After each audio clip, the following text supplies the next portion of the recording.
tremendous venue to come and watch internationals. If you haven't got tickets, enjoy a cracking meal. You can also watch Ospreys games here and enjoy a meal. And if you like your Sunday lunches, you can't beat the Sunday lunch they do here. So that's my promotional bit. The other bit of good news is if you're an Osprey season ticket holder, there's 10% discount on the food bill. So bear in mind, it's a cracking place to try.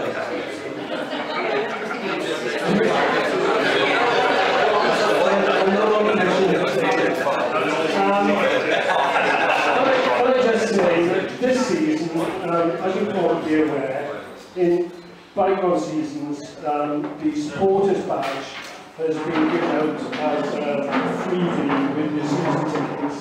But in conjunction with the Ospreys this year, we decided that it would be a good idea to sell the badge, and that the proceeds of sale of the badge would go towards the Ospreys wheelchair rugby team, which is a cracking cause, and I don't know if anyone's been to see them yet. If you haven't seen them play, it's a treat. But surprisingly, we've got a bag full of badges here, so if anybody would like to buy one during the course of the evening, they're £1 in the shop. As I said, it's for a good cause. On the table behind me, the badges are there. Anyway, let's press on. This evening, we're indeed honoured to have 4 very new faces to the Ospreys and 1 older face to the Ospreys. At the end of the table, so we have more welcome. I'll go through them in order and give it a round of applause at the end. We have Brad Davies, our new defence coach. Andrew Millward, Managing Director. Bradley Davies. Hugh Gufstafson and Rhodri Jones. We have a round of applause.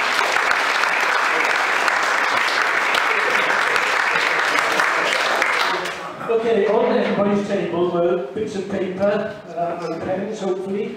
If you've got questions, we'll come round and collect them from you. The way we'll run it is we'll start with just a half-hour start now, a few questions.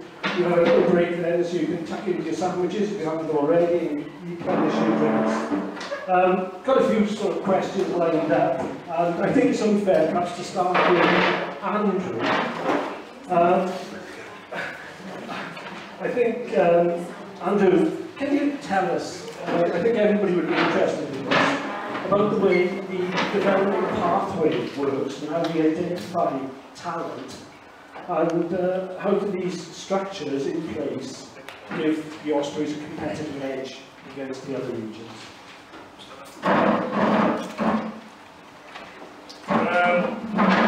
It's a voluntary time, to be fair.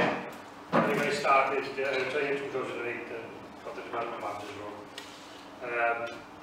So I probably need to start there, probably explain what it was and what it's become now. Back then we had a 16s and 18s and a 20s side. I was one Osprey 16s, one 18s, 120. No other kind of support mechanism around that other than they were picked from school, club rugby, by whatever means, using local knowledge from club coaches.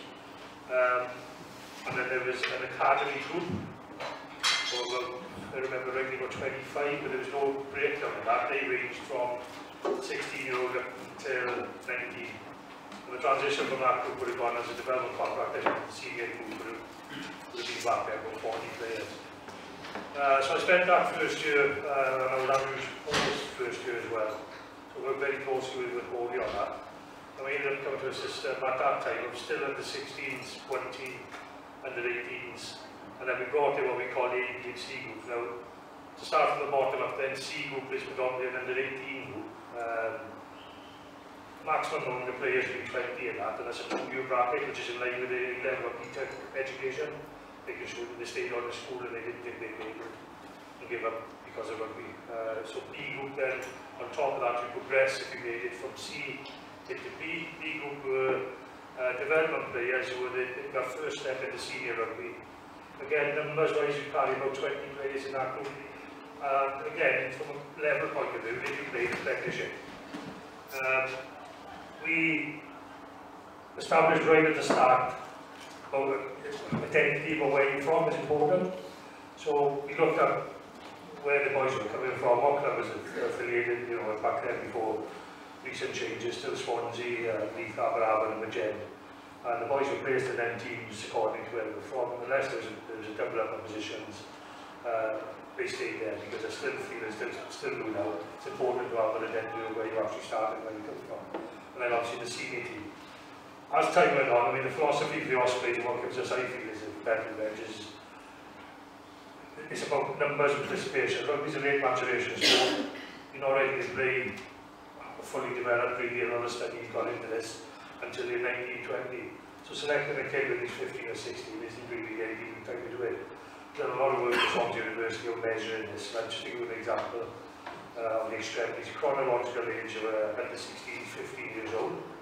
So everyone is at 15 years old within that given year of school. Biological age can range from 13 up to 18, and they were the actual differences. You're a 13-year-old against an 18-year-old in physical development. As stats come out, by the time you get to 18, 19, everyone's backboard, and then you pick up an even playing field. But what tends to happen is the boys who mature a bit earlier, they're the best ones. They get picked and they stay in the system. Boys who mature a bit later, they go to the game because they didn't get picked or just get missed. So we developed the system, a little bit of resistance on it actually, which is very surprising from WIU at the time. But expanded on that. But expanded out into 16s. I mean, so people will know the system from the area. We still got this competition called the Jewish Union, which is under 15. That gives us 5 districts within our region. So roughly speaking, if that's 30 players a squad, that's 150 players. So we were going from a 150 player pool of the best kids in our region at that point, and selecting 116 to 30, 120, they were good enough. Big number, okay, so backed up with all the research and everything else, we could sustain it. We actually ended up splitting the region into 2 at that point, so you got East and West Ospreys. We also carried the development East and the development West. That pretty much catered for the 150 kids which were in that bracket. What it gave us was the ability to keep an eye on all the kids, get feedback from the coaches. So when we come to making them selection decisions at 16, they're a bit more informed. Add into that, then going into the under 18s, we've only ever carried one 18s team. But to support that, there's the introduction of the college league, which I was heavily involved with at the start. So within the region, we've got 3 colleges. You've got Sokawa, you've got Hardwick and Magen. Again, 30 players per squad, that's 190. So you're only losing a smaller percentage of players.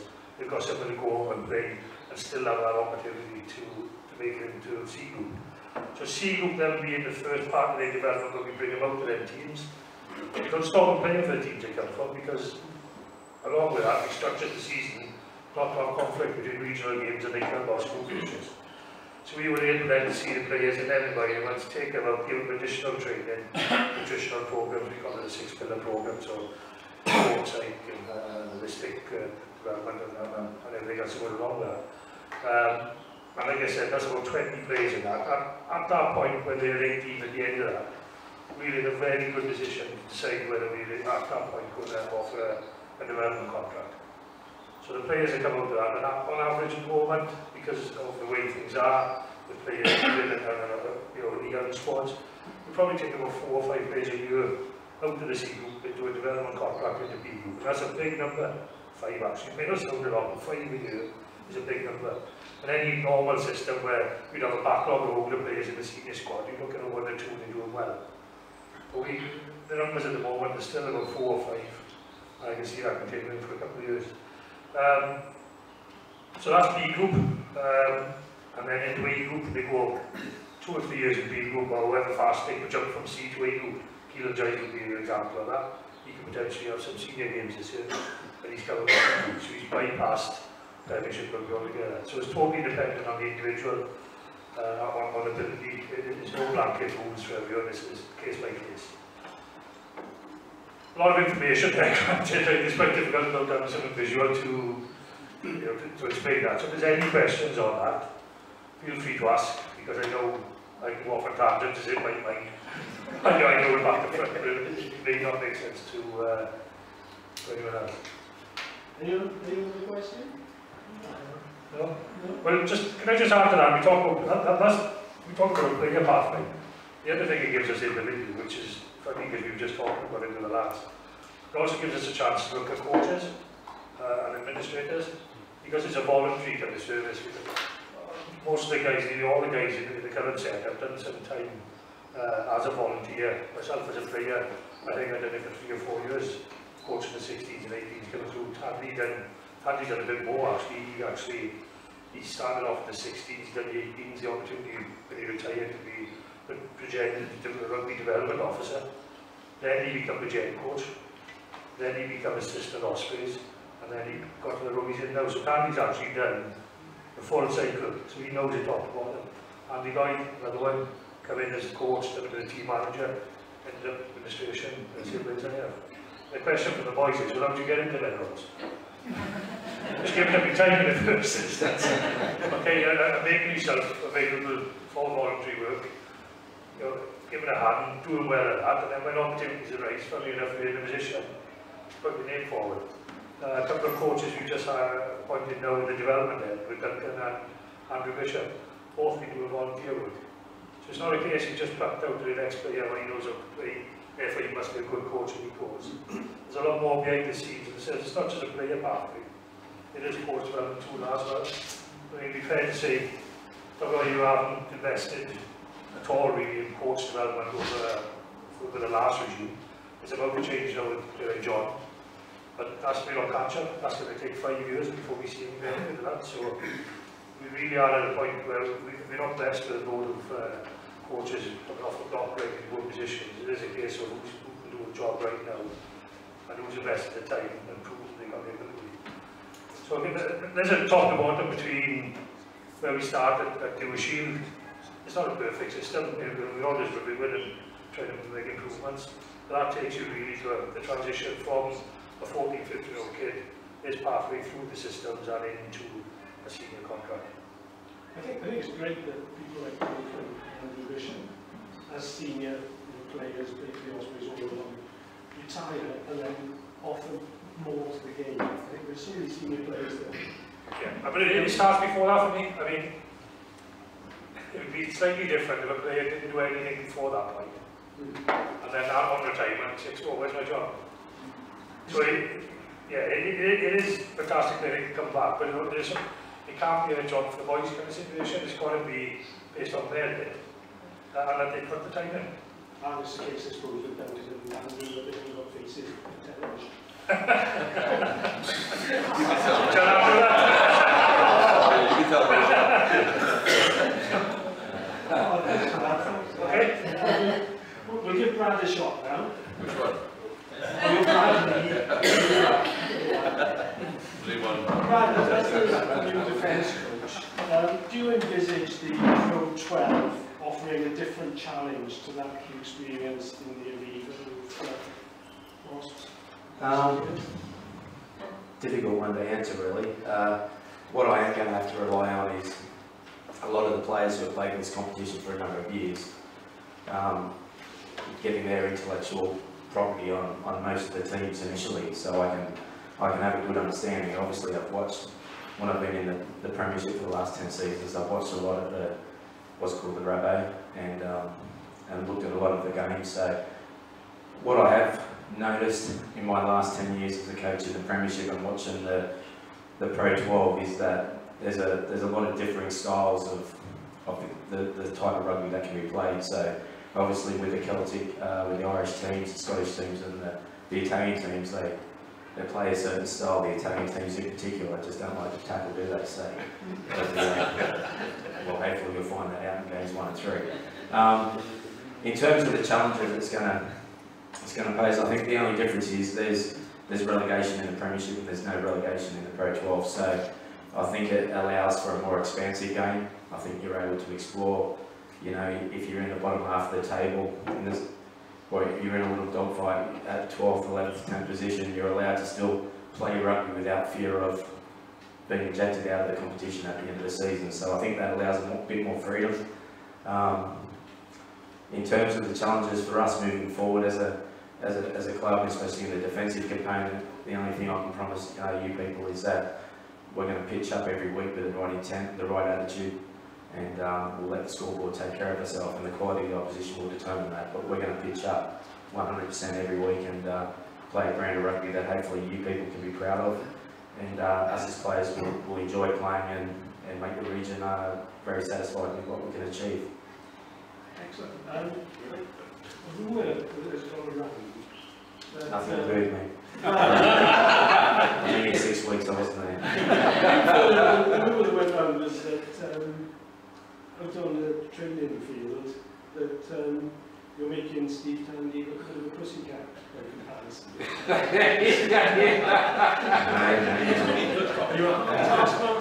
No, not at all. You know, I think I don't know who said that. Was that you, Brad? He's a bugger, by the way. I signed the contract before he signed, but he's followed me. It's just an icon. He's a shadow. A big bloody shadow. He's a shadow. No, well, I think, you know, as a working in the area of defence, what I focused on in the first 4 to 6 weeks is really putting some structures in place, doing a lot of stuff that's probably foreign to the players in terms of what I'm asking from them, but at certain times, you know, I can lose my temper a little bit, and I let the players know when I'm not too satisfied with what they're doing, and you know, you can accept a couple of mistakes as a coach, but if they keep repeating it, you know, you've got to change your strategy. But like I said, honestly, from what the guys and what Steve, before I joined, what Steve said about the players is absolutely true. What I've seen in the first 6 weeks, they work their socks off day in, day out to be the best players they can be. Every day we're trying to be better. Every week we're going to be trying to be better. And if we, like I said, pitch up with the right intensity, the right attitude, and we can try and be as accurate as we can, depending on who we're playing on that particular day, will be the spread of the scoreboard, and that's what we can promise you.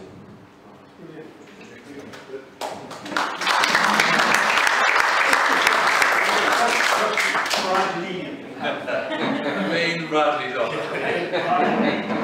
Stand up, mate. You've been quoted as saying that the Ospreys were the only Welsh region that you consider returning to. You've probably been asked it many times, but bearing in mind your connections with your friends, what are you asking? Good question. It was a difficult choice to leave Wasps because, like, obviously they're a great club. We had a fantastic season last year.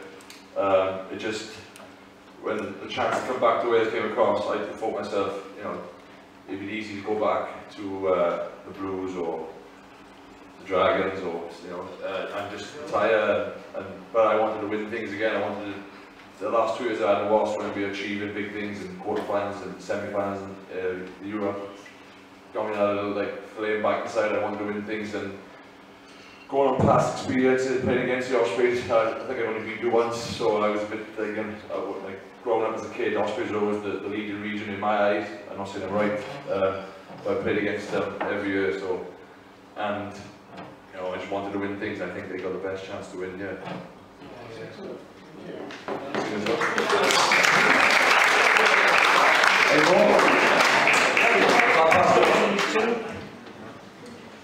the same question to both of you, actually. Obviously, Hugh, you've had 149 appearances with the Dragons.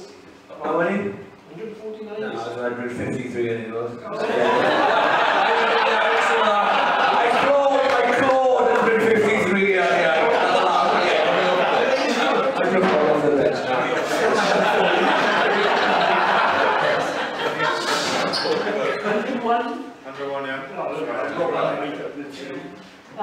For the both of you, how do you find training and living with the Ospreys compared to the Dragons and the Scarlets?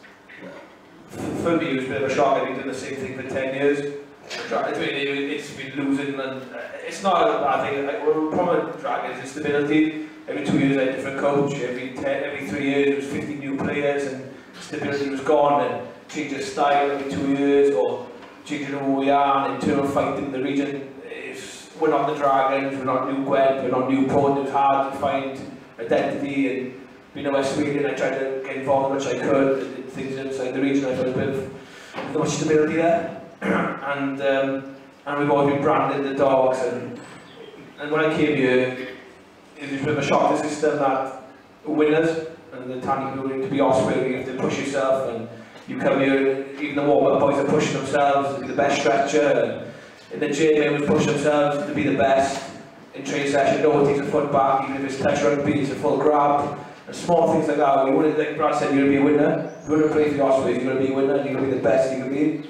And I realise coming down here, you're going to push yourself every day. You're coming home battered and bruised and sore, and you're learning new things. Even I've been doing this for 10, 11 years, being pro. I'm learning new things from Brad, from Steve, from the coaches. I'm learning. So it's unbelievable down here from my point of view.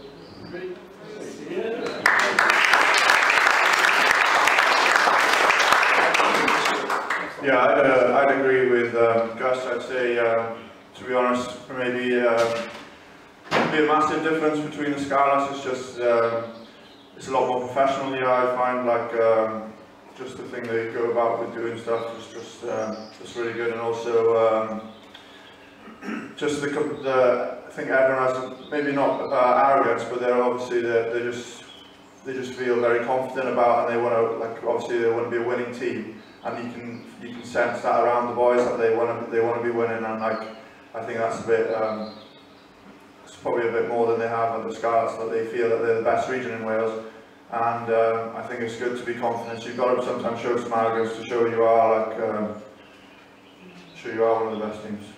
So it's not because we've got the best team.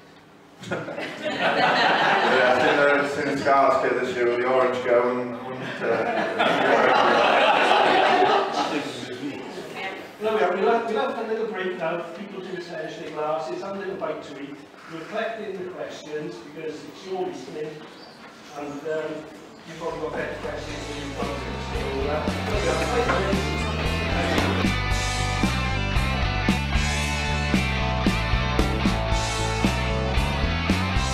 Colin, the secretary of Pete Collins will be asking these.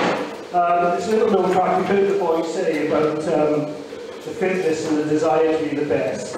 Well, Keith does 50 press-ups every morning because he wants to be the best. So, I'll have a go with Keith, please.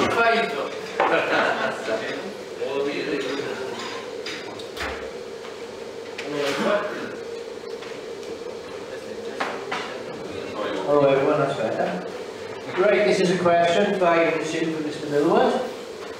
The question is anonymous, and it says, with new owners for the Swans, the old rumour of their purchase of the Liberty Stadium has once again reared its head.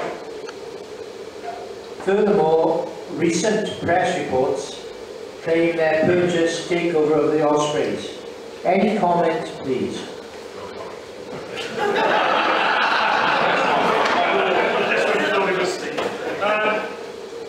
Look, you know, there's a lot of speculation what's going on with it. To be fair, the guys who bought the Swans out have just been interested to find out what goes on. Yeah, they're genuinely interested in the Swans. I was actually up in that about him on Friday, but so I just didn't have it. Just went out for the dinner on Friday night. There's a catch up with most of the board, so certainly no plans or talks around takeover of Ospreys or anything like. It was more just to get to know you, get to know owners, find out what you're about. They've got a big interest in the community. I think they do a lot of work, genuine work in the community, which is probably a bit different from the football model. They know they've got community interest, they're separate in the scene. So, you know, as far as their plans for the future, I'm sure they've got them. The situation with the stadium is it's a three-way partnership with the stadium management company, ourselves and the Swans. There's an agreement in place for I think the next 30 odd years, 40 years. You know, it's not going anywhere, so they may have plans to buy the stadium out, and then discussions will happen if they do, and whatever else, you know, connected stadium and fan, you know, connectivity and all on internet and fan experience must be on their plans, I'd assume, coming from America, but let's wait and see. Certainly no talks took place around the buyout of the Ospreys or buyout of the stadium at that point. Is generally get to know you, this is what we're about, what are you about?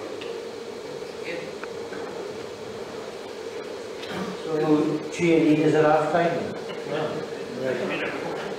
This is a question from Jared Powell, who's sitting over there. Big Ospreys family, travel over Europe with the Ospreys, and it's for you, Brad.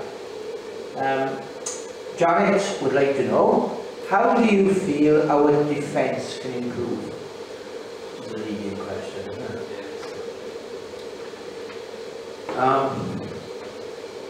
Well, I think I got the from Steve all the tries conceded over the last season sent through in the off season. I was in Australia, and he sent through every try that was conceded. I was expecting to see the worst of the Ospreys in those tries conceded. I was expecting to see, if I looked at the tries conceded from Wasps over the last season, I definitely saw the worst of them in terms of work rate. When I looked at the tries conceded, as I said, I expected to see the worst, and what I saw in those clips was a side that showed no lack of effort, no lack of work rate. It wasn't down to lazy actions, it wasn't down to attitude, it was down to structure and a little bit of organisation. So the first thing that I've tried to put in place in the first 4 to 6 weeks is structure around our first 3 to 4 phases, from set pieces and general play defensive principles that hopefully will put us in the best possible shape to make it very difficult to score against. What we'll proceed to do over from this week onwards for the next 4 to 6 weeks is try to up the speed in that department so that we're reacting a little bit quicker. But that was it. You know, when you look at a side and you see the worst of them in terms of the tries they conceded and line breaks, and you don't see lazy actions, everything that Steve told me about these players was 100% true. They work their socks off for each other, they give their all every week, and I just, it was my really understanding and excitement for me was just to put some shape to our defensive game, put some basic key principles in place so that we can operate and we can get these guys to perform their best when we've got the ball. Thanks, Brad. Thanks, Brad, for the comprehensive answer, very encouraging too, what you said. This is a question to Bradley Davies from Brian Davies. Never know. Do you think modern international rugby players play too much rugby with home internationals, domestic competition and touring in the summer? Is this likely to come to cause burnout with players? Good question. Very good question. Okay, boy, that's it. Camera. I think, I can only speak personally, you know, having come from the last 2 seasons that I've had, yes, I think the answer to that question is, I think players do play a bit too much. It's very difficult because, you know, some games are on to make money for unions and etc. You know, and I understand all that. It's just, I think it's very difficult with 2 separate seasons going on at different times of year, as in Southern and North Hemisphere, until they can align that and make that a bit more straightforward. Yes, it can be stopped. But I think one of the main reasons they came back to Wales was we looked after, you know, and you know, last year when I played in England, I played a Six Nations game on Saturday, Sunday morning, I'd have to report to Wasps, you know, so, but in Wales, Welsh boys are looked after, they get a week off, you know. On the flip side, I'd say that some Welsh boys don't play enough for the region, and that's a regional fan who wants to see your best players playing, so I understand there's argument on both sides. But I think, you know, if everyone sat down on the table and really had a decent chat with each other, I think we could come up with some kind of arrangement, and a global season would eradicate all that. Because you've seen in the summer, we were in New Zealand, you know, on the back end of a mental season really, from, you know, World Cup training camps to World Cup to back to club, then Six Nations, then more club rugby, then mini pre-season before you went to New Zealand, then played England, then a mental tour again. So yes, last year it was way too much. Hopefully they can stop that happening again, but you can say it's a very difficult argument because the regional teams want their players playing week in, week out. That's what you guys pay money to see, and I understand that. but I'm sure the way the weeks are going on, they're buying bigger squads. And from my example here, we've got me, Alwyn, we've got Rory Thornton, Lloyd Piers, we've got Adam Beard, you know, great youngsters coming through, so hopefully we can share the word on.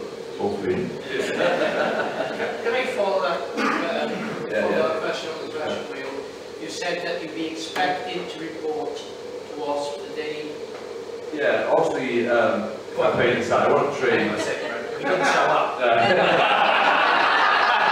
He was expected.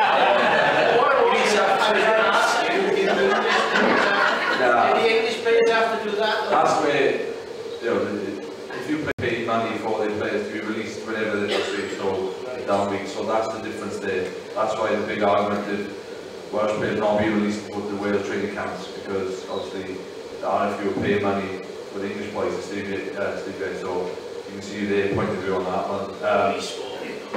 Nah, you didn't expect to cross the bridge, but no, I wasn't expecting, obviously, maybe it took that a bit. You know, if it was training Sunday, yes, I would have to be there, but you know, I have to make my way back. I would pick my family up, straight in the car, 2 hours to London, pack my bag and train Monday, and then I was banshee screaming me all day. I think the Secretary is chair to pick these questions. Give me some questions here. There are 2 questions which go hand in hand, actually. The first question is, you can always depend on a strong Ospreys scrum. Yet last season our scrum struggled. We were bullied by the Scarlets in the league, probably for the first time ever. What steps are we taking to get back to where our scrum has always been? The other question was to Rhodri. Have you done much scrummaging yet? And if so, what is the difference between the Scarlets scrummage and the Ospreys? Oh, yeah.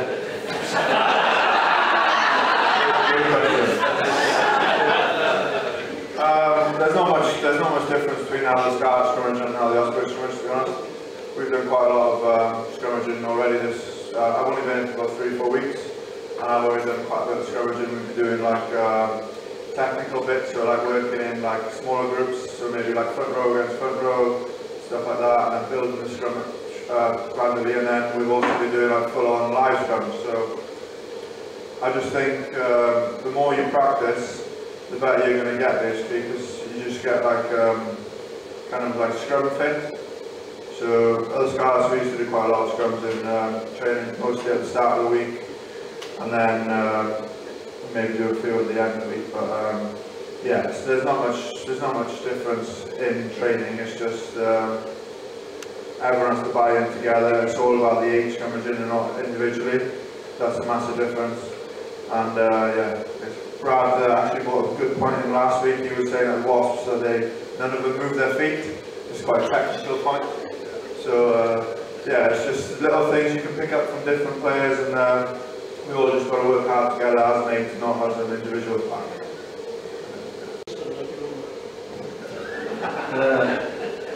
I think it was a different era back then when my father was a cop, so he gave me a lot of stuff before the police watchdog came in.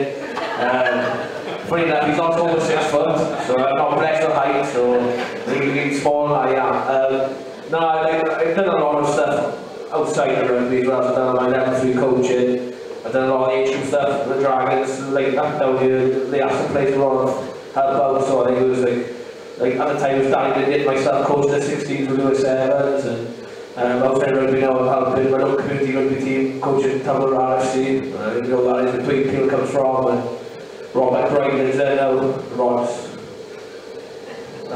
There's a bit of an inside joke, but I can't say that. No, I love my father. He's been down a couple of games and playing enough. He's retired now, so don't worry, he can carry on speeding around the building. Hi, Davies.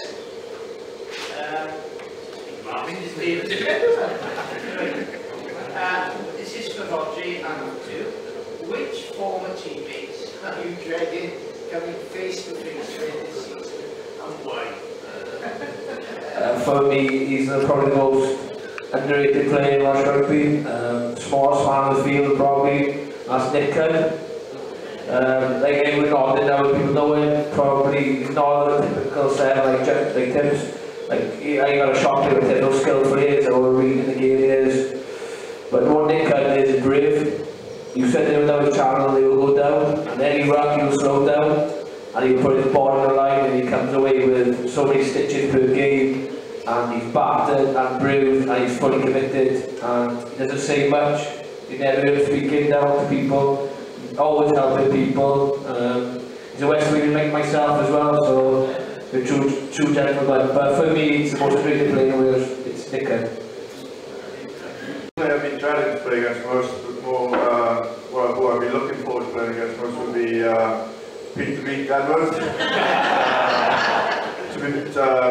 I've known Pete a lot for a long time. When I was in Dudbury as a 17-year-old boy, he was there he was the first choice tight end, and I used to scrummage against him every Thursday night, asking to do extras and stuff with him. So, and since then, he's been helping me try and progress and just give me some advice. So I would say I'd be most looking forward against Pete.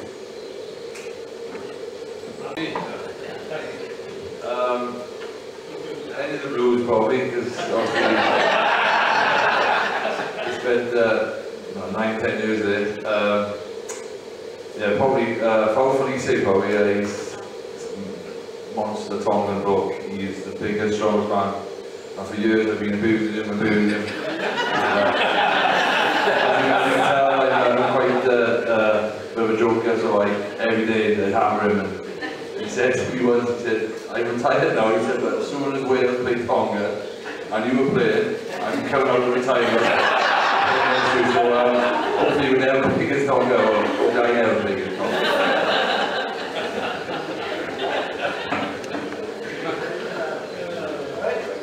Now this is from Nettie, not controversial at all. It was announced today that the Pro 12 are now having neutral GMOs. Do you think this is too little, too late? It's a step forward.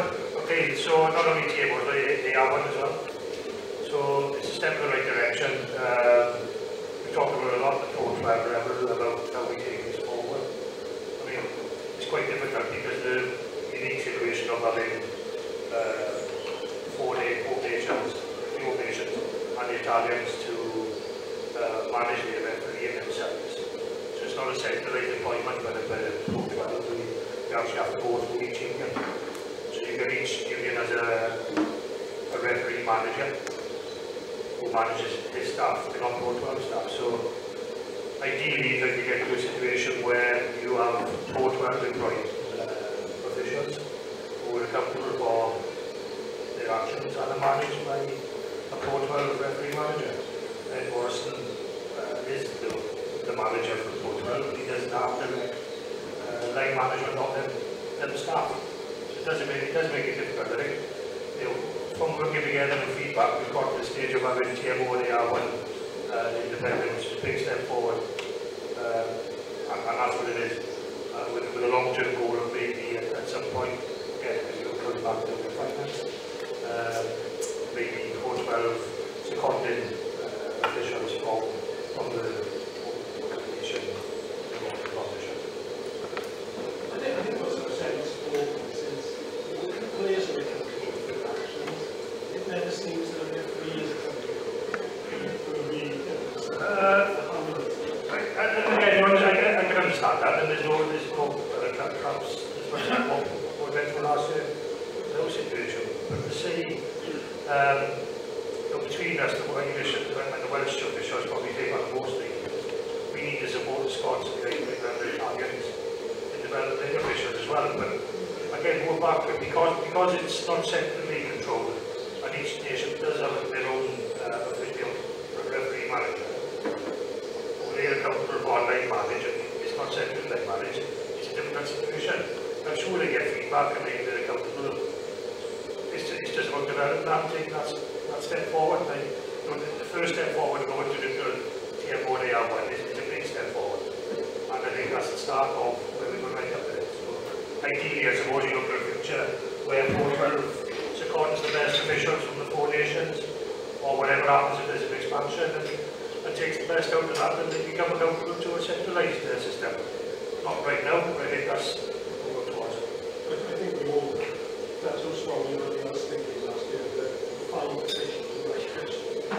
Yeah. How did anyone ever thought that lead to a problem?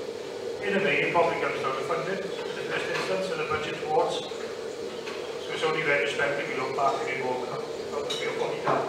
Okay, well, we're going to need independence here. Well, okay, that's going to be day off work possibly because they're not for referees. Travel to the venue, and if you're talking about 2 extra officials, we're neutral. This is significant cost. Cost is worth spending, in my opinion.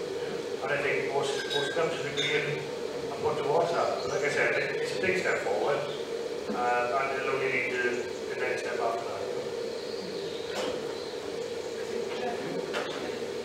Yeah, I've got a question. I'm not shouting at you all, but just so they can hear the question. It's no secret that over the years the Ospreys have had should we say, a checkered financial history. Last season we stopped, no, the season before last, we stopped a lot by making a small profit. Are you able to tell us tonight if that progress has been continued? Are we okay? Get the years right now, so 14-15 has been published and done an audit, small operating profit. 15-16, small operating profit, but an audit and released yet. So yes, once it's audited, do a small operating profit again, and having just been through the cycle of risks, currently projected small operating profit again. I mean, it's very important for us to be sustainable. There's no way we can go back to spending what we haven't got. Whatever we do, it has to be within our means. So, like I said, the 15-16 accounts are audited are showing a small operating profit and projected 16-17. In my years, right, this will also be that. Like this one. Two of them are facts, aren't they? And one is a projection. Yeah. But no, we work hard. Even before taking this position up, we've obviously been involved at that level, managing budgets, and we have worked hard. And part of the, we've got a lot of additions to the staff this year. We've revisited our purpose, and one of the key points in the purpose of why we exist and what we want to achieve is in a sustainable way. We cannot live outside our means if possible. So I'm happy, I'm really proud of where we've got to, where we've been in the past, right now. Thank you. Yeah, there's a question here. Premiership teams. So regional over. I think one that would allow access, obviously, to the Ospreys games, but also All regional games. well, no, to the Premiership side. Premiership, all right, okay. Yeah, so it's basically an Ospreys easy to get on to cover Premiership. Honestly, I'm going down that line. I would be taking a lot of discussion with our 4 Premiership partners. I'm interested to discuss actually, because even though to be fair to all of them, they're all bought into the pathway and the part they play within the region. They're also very proud clubs themselves, and their existence depends on their support. I don't know how we break down the share of that in a way that might support each individual club. So interesting concept, but it's something worth discussing, I think. It's not something we've talked about before, certainly not that I'm aware of, but maybe worth having a question to see how we feel about it. Can I just come in there? When the Ospreys were first formed, Leeds Swansea Ospreys, and it was one game at Liberty and one game at St Gallions. I don't know. At the North, sorry. For the first few years, the season ticket covered the Premiership as well. Now that was a way of probably trying to get the Leeds hardcore and the Swansea hardcore in the Ospreys. It was a marketing ploy. But it worked quite well because you could follow them both. And when you look at the Premiership, boy, do they need the numbers, because people growing up now will follow the Ospreys. When you go and look at the Premiership, it's all men. It really is. It's struggling. I follow the Premiership still now. Do I enjoy going to watch football on Saturday afternoon when I can. I mean to see a lot of the clubs I played for locally and the boys coming through with the development pathway. It's something worth asking the question. I mean, right, you go to a Premiership, you know, and the demographic of it's at the later end. It's not attracting many youngsters. What I would say that it attracts is it's always good to see when any of our younger players are playing Premiership rugby. If the others aren't playing, they're always looking following each other. I enjoy that, seeing each other support each other. It's going to happen. It would need an awful lot of goodwill, get through all the politics. But then if there's a will, it could be a way. Yeah, and I think it would come down to how comfortable each Premiership club would be harmless about how we split the finances on that. Still coming down to that. That's what it would come down to ultimately. Yeah. I'd be quite happy to have a conversation with that. I asked the question and I'm not suggesting a discount, just a joint ticket, right, where players in the fan and an Ospreys fan, right, both season ticket holders, can on a Saturday, we can play away and can't go to Saturday, Ospreys are in France or whatever, I go and watch for Jen. I go and buy a plate and a pie and a programme, they get a tenner. They get a tenner from me, they get £5 profit. No, I think it's a good idea. Something worth exploring. I'm thinking of what the conversations are going to be about. It'll end up going back to how do we account for the number of season tickets we've lost as a club. It's a fantastic concept. I totally agree. It's how we make our work. Look, it's worth exploring.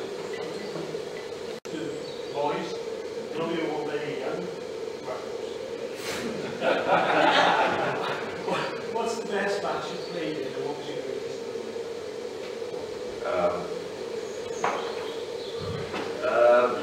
Obviously, as a young Welsh boy growing up, it's always, you know, you dream to play for Wales, and people ask this question all the time. Every youth presentation you go to, every mini rugby club, what's your first question? Ask how much money you earn. That's the first.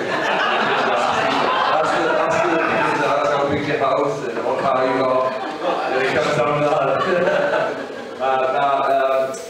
Just my first cap, because I was just called into the squad. I had no thought that I was going to be picked to play. The boys were on fire. They won the Grand Slam the year before, so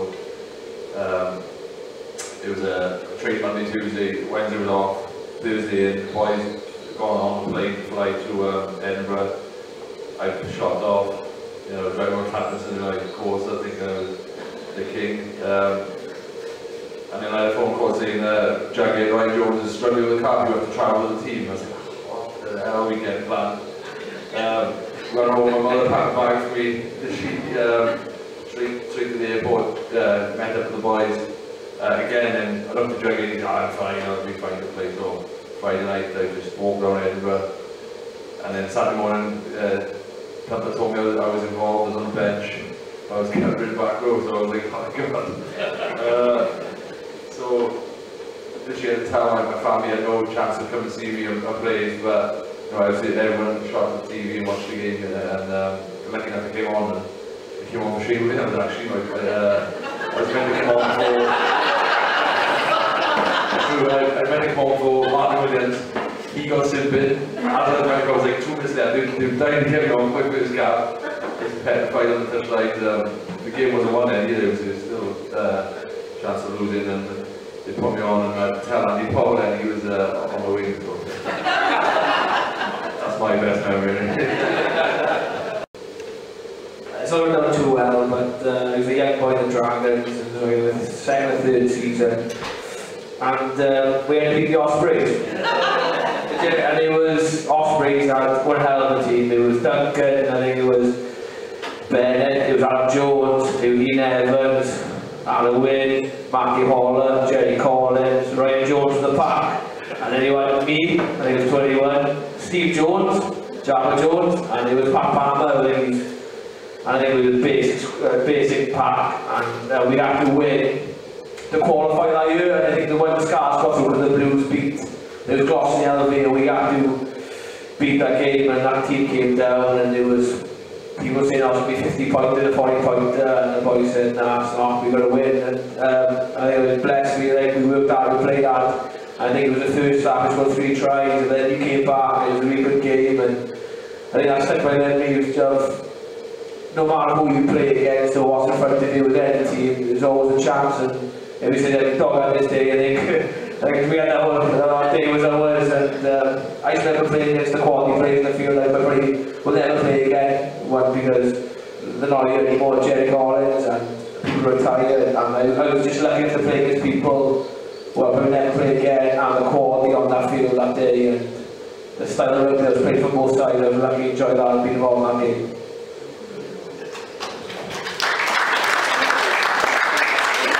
Yeah, I'd have to agree with Brad. It'd have to be my first cap for Wales. Obviously, it's a bit of a cliche, but it's every young boy's dream growing up. And it was just a great occasion with all family and friends there. And I know it was against the Bavarians, but obviously it was still a great occasion, and that would probably be my greatest game or greatest memory. I was actually thinking to myself now, 3 forwards here, who can I actually ask this question to? And then you volunteered the information that you knew of Shane Williams. This question's going to be why do you always kick the ball to the opposition back 3 instead of into touch?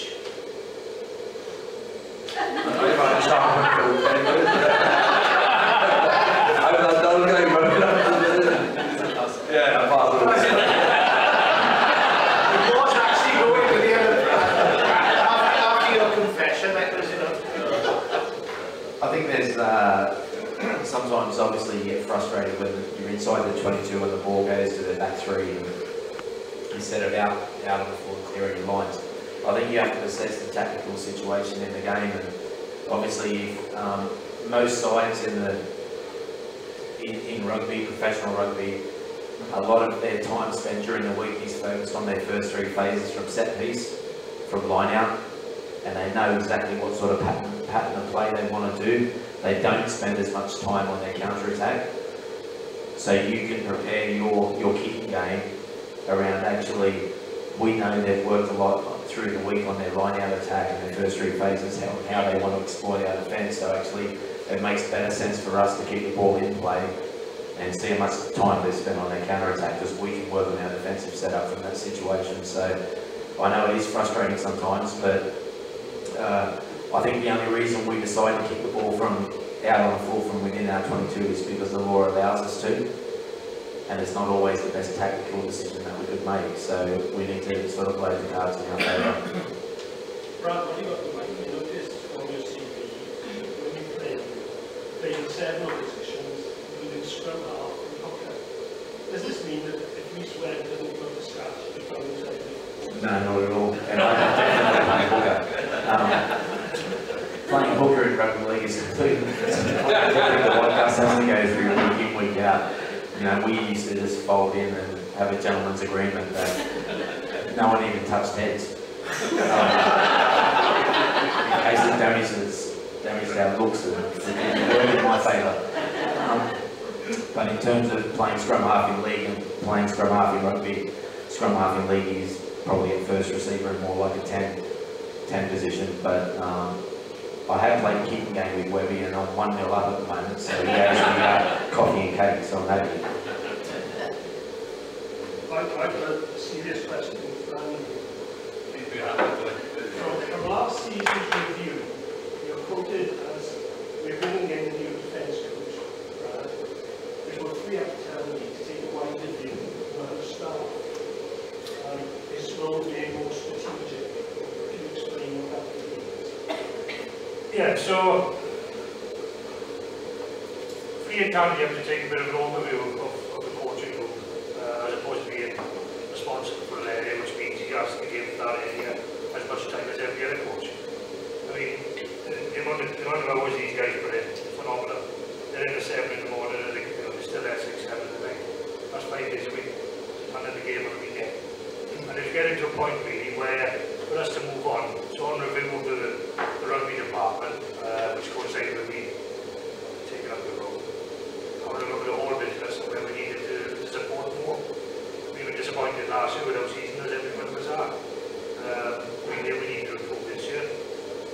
part of that was to see, well, what's the best fit for that. So, having discussed that with Steve, he just felt he was so hands-on that it didn't give him the time to take a back seat and have a look at the whole coaching group, have a group to manage as opposed to manage and do. And that's what we decided. So, went through a process of identifying where's, and I was a defence coach, and then we got up to Brad. Brad comes in, and what that's done is given Steve the time to take that step back, be a bit more strategic about what he wants to achieve across the board, and have that relationship with coaches when he's not head down our seventh position. We've all been told the stories about regions. No comment. So we're going to make no comment. God. Steve Jones to me loads from back in the day that I can't repeat. And Andrew knows I can't repeat them, but lately he's been like a mad scientist, I would say. Ideas, he knows it about rugby, and in a personality, you would never meet someone like that from my point of view. But like small things, you have food, and in a canteen like this, you watch it, you walk around eating people, the boys going up to get something, eating their food, drinking their drink, spitting the drink back in the glass, and walking away. Just to see what, and he's only doing is testing the boys' reaction to see how you react, and there's small stories like that. But there's one passionate guy who loved, and he tried his best at everything, and people say, like, he's some mistakes about bad things, but like I said, he tried in the Dragons, and did other things, put it against him, but all a cracking personality, that's all I can say. Any diplomat, yeah. Oh, sorry, yes, I have. How are you all settling into the teams at the start with Rhodri? Yeah, settling in really well. We had a good trip to Belgium, so that was a good like introduction to everyone. Like we all kind of like introduced ourselves. We had to get up on stage and talk about ourselves for 30 seconds. So that was pretty. That wasn't too bad, but yeah, it's been really good. Really thoroughly enjoyed the training so far, and hopefully get to know the boys better as the season goes on. Same as Rod has been very well played. The first, I think the second week we got to breathe the shade for a good cause. So I think all the front rows they did, the front five straight ahead, so that brought us a bit closer together. And you're waiting for this suddenly rain all July, so we're cold wet heads. But like I said, being here, everyone's pushing each other to be the best, and it's really enjoyable.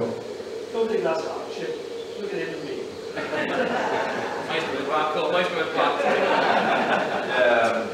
Just repeating all the boys there, I came a bit late. I was lucky enough to have 6 weeks off after the tour, so I came a bit late. The boys were great to me, you know. Yeah, it was great in Belgium to make a fool of himself for 30 seconds. I think that's how you put it. A couple of years together, it was a great team bonding, really, to be fair. And it was a great bunch of boys, and just looking forward to getting the season started now.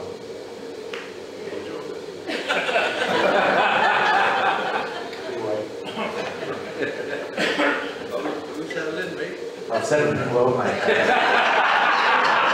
I do apologise for my accent as well. I have lived here for 23 years and I can't shake the blade and I can't soften it, it's just there and I can't get away with it. So, honestly, in August I've seen sun, rain, hail, like one day. So,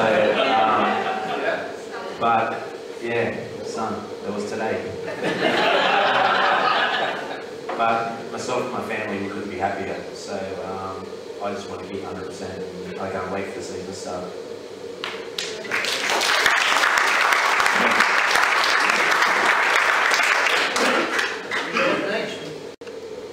And on a slightly serious one for Andrew, on player development, can you explain how pathway differs from the academy? Yes, a common mistake is any kid that comes into the pathway, and a lot of people say he's in the Ospreys academy. I mean, everywhere I go, oh, do you know so-and-so studies in the academy? Must be about 500 in the academy. You know, it's an easy simple to tell it, I suppose. We went away a long time ago, but actually calling it an academy. We called it the development pathway. So what you would consider elite, I wouldn't consider anything before the senior team elite. So you call it an academy as such. These different places, different people. Internally to us it means you're in, don't use the word academy, but very good words would be in elite. That would be not under 16s, east or west, not regional under 18s, or anything else. You would have to be a member of C group, go back to the conversation we had at the start. If a player is in C group, be deemed internally to be on the elite youth pathway. So the player pathway as a whole would be the rest of it. That's the pathway, because there's a way in and a way out. There's still a way in and a way out from the league development pathway as well. But if you wanted to, the term academy, the real term, you would have to be in that team. Ladies and gentlemen, I think in fairness to these gents, as mentioned earlier, they start early, they finish late. They've got to go and prepare to kick Leicester's arse on Friday night. So I'd like to thank all of them, Reece, Hugh, Bradley, Andrew and Brad, for being our guests tonight. Thank you very much. I hope you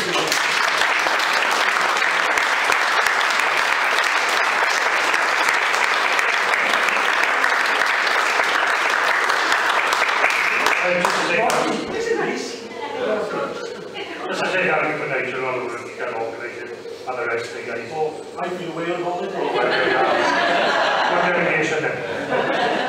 No, from all back, no problems at all. I think we'll enjoy being here, answering the questions. It's not an issue to me. So thank you guys as well, and your support for the